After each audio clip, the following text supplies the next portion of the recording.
ঝড় বৃষ্টির সতর্কতা জারি করেছেন আবহাওয়া দপ্তর আবারও হলুদ সতর্কতা জারি করেছেন দক্ষিণবঙ্গে। বাংলাদেশ, ত্রিপুরা এবং কলকাতার একাধিক জেলায় আবারও বজ্রবিদ্যুৎ সহ দমকা ঝোড়ো হওয়ার সাথে ঝড় বৃষ্টি হতে যাচ্ছে। ঘূর্ণাবর্তের কারণে নিম্নচাপ প্রবেশ করবে আবারও। কবে থেকে প্রবেশ করতে যাচ্ছে এবং কবে থেকে হলুদ সতর্কতা জারি করেছেন তা আপনাদের জানিয়ে দেবো। এছাড়া আজকে এবং আগামীকাল কোন কোন জেলায় কী পরিমাণ বৃষ্টি হতে পারে তাও দেখে নেব। বঙ্গোপসাগরে যে ঘূর্ণাবর্ত তৈরি হওয়ার কথা ছিল, যা থেকে ঘূর্ণিঝড় তৈরি হওয়ার সম্ভাবনা ছিল, তা আজকের আপডেটে কী রয়েছে তাও আমরা দেখে নিচ্ছি। আজ 25শে মে রবিবার 2025। দেখুন, আজকে সকাল থেকে দেখতে পাচ্ছি বাংলাদেশের উপরে রয়েছে নিম্নচাপ। আমাদের ত্রিপুরা এবং বাংলাদেশের সিলেট, আসামের শিলচরের দিকে মোটামুটি পরিষ্কারই আছে। বৃষ্টির যে সম্ভাবনাটা দেখতে পাচ্ছি সকাল থেকে ঢাকা, কুমিল্লা, খুলনা, বরিশালের সাইড নিয়ে, এছাড়া বাকি জেলাগুলির মধ্যে তেমন বৃষ্টির সম্ভাবনা দেখতে পাচ্ছি না। আজকে দুপুরের মধ্যে গেলে হালকা থেকে মাঝারি ধরনের বৃষ্টি হবে আমাদের ত্রিপুরা, চট্টগ্রাম, আসামের শিলচর, এছাড়া উত্তরের রংপুরের দিকে।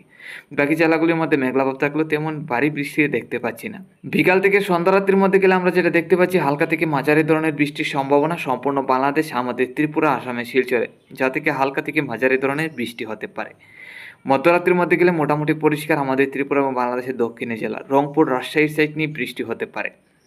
আগামীকাল সকালের মধ্যে গেলে দেখতে পাচ্ছি হালকা থেকে মাঝারি ধরনের বৃষ্টি হবে বাংলাদেশের রংপুর, সিলেট, ময়মনসিংহ, রাজশাহী, ঢাকা, কুমিল্লা, এছাড়া সিলেটের দিকে। আমাদের ত্রিপুরা রাজ্যের দিকে মেঘলাভাব থাকলেও তেমন বৃষ্টির সম্ভাবনা দেখতে পাচ্ছি না।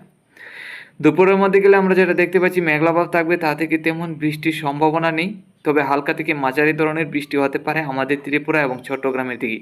এছাড়া সম্পূর্ণ বাংলাদেশে মেঘলাভাব থাকলে তেমন বৃষ্টি থাকবে না। বিকাল থেকে সন্ধ্যা রাত্রির মধ্যে গেলেও দেখতে পাচ্ছি হালকা থেকে মাঝারি ধরনের বৃষ্টি থাকার সম্ভাবনা ঢাকা, কুমিল্লা, আমাদের ত্রিপুরা এবং চট্টগ্রামের দিকেই। বাকি জেলাগুলির মধ্যে মেঘলাভাব থাকলেও তেমন বৃষ্টি হবে না। মধ্যরাত্রির মধ্যে গেলে আমাদের ত্রিপুরা সহ বাংলাদেশের দক্ষিণের জেলা পরিষ্কার। বাংলাদেশের উত্তরে রংপুর, সিলেট, ময়মনসিংহ এইসব জেলাগুলির দিকে বৃষ্টি হতে পারে। এছাড়া উত্তরবঙ্গে শিলিগুড়ি, আলিপুরদুয়ার, গুয়াহাটির দিকেও। আগামী দিনে যে হলুদ সতর্কতা জারি করেছেন, এই হলুদ সতর্কতা জারি করতে যাচ্ছে আবহাওয়া দপ্তর আগামী 28 তারিখ থেকে।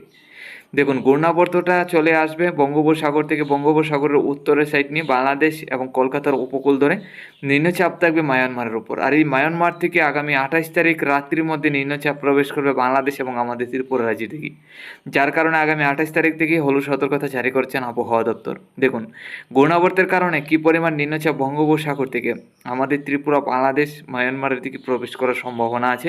এছাড়াও উড়িষ্যা, কলকাতার সাইড নিয়েও নিম্নচাপগুলি থাকবে। এই নিম্নচাপগুলি আমরা যেটা দেখতে পাচ্ছি আগামী 2 তারিখ পর্যন্ত থাকবে আমাদের ত্রিপুরা, বাংলাদেশ, মায়ানমার এবং কলকাতা, উড়িষ্যা সহ এই একাধিক জেলায় ভারী থেকে অতি ভারী বর্ষণ হতে যাচ্ছে। আগামী 28 তারিখ থেকে আগামী মাসের 2 তারিখ পর্যন্ত একটানা ভারী থেকে অতি ভারী বর্ষণ হবে।